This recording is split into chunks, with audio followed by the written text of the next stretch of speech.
Patuloy ang pagbuti ng kondisyon ng nasagip na PhilAm activist na si Chantal Anicoche habang nananatili sa kustodya ng Philippine Army 2nd Infantry Division. Ito ay matapos siyang masagip noong nakaraang linggo sa Occidental Mindoro kung saan nangyari ang engkwentro laban sa mga rebelding grupo. Binisita na rin siya ng ilang kinatawan mula sa US Embassy. Ang buong detalye sa ulat ni Patrick De Jesus. Sa panibagong larawan na inilabas ng Philippine Army 2nd Infantry Division, makikita ang masiglang ngiti mula sa 24 anyos na Pinay-American citizen activist na si Chantal Anicoche. Malayo mula sa pagiging balisa ng masagip na mga sundalo noong January 8 sa Sitio Mamara, Barangay Cabacao sa Abra de Ilog, Occidental Mindoro. Isang linggo matapos ang naging engkwentro laban sa mga rebeldeng grupo. Sa ngayon ay nasa maayos ng kondisyon si Anicoche sa harap ng isang third-party lawyer mula sa Integrated Bar of the Philippines. Lumagda rin siya ng isang undertaking para manatili sa Station Hospital ng 2nd ID sa Camp Kapinpin sa Tanay Rizal habang nagpapagaling.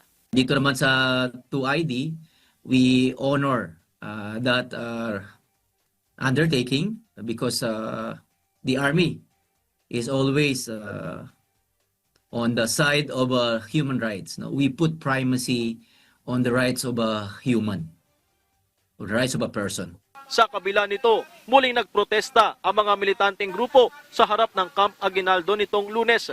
Panawagan nila palayain mula sa kustodiya ng militar si Anicoche para makapili ng sariling abogado. Naniniwala rin silang pinilit lamang si Anicoche na manatili sa kampo ng 2nd ID.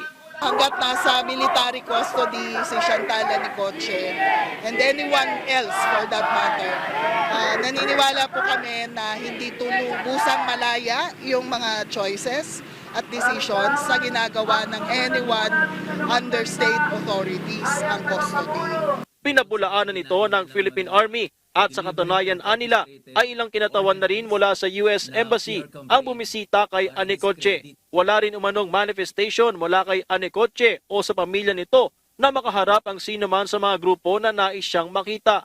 So makikita mo talagang nanggugulo lang yung mga interest groups. Ang manifest ng undertaking ni Chantal can stand legal scrutiny.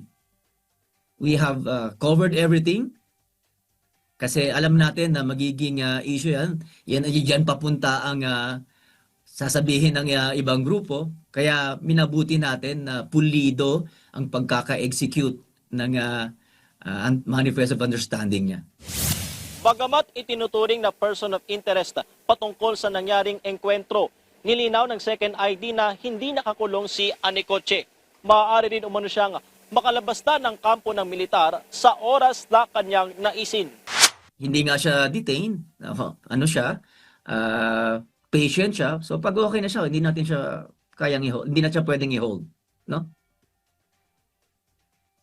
Pero so far sir, may mga vital information na po ba siyang nahibahagi po sa inyo patungkol nga po doon sa nangyaring encounter, like paano po sila nadala roon or paano po sila sumama po doon sa encounter site? Malapit po sa encounter.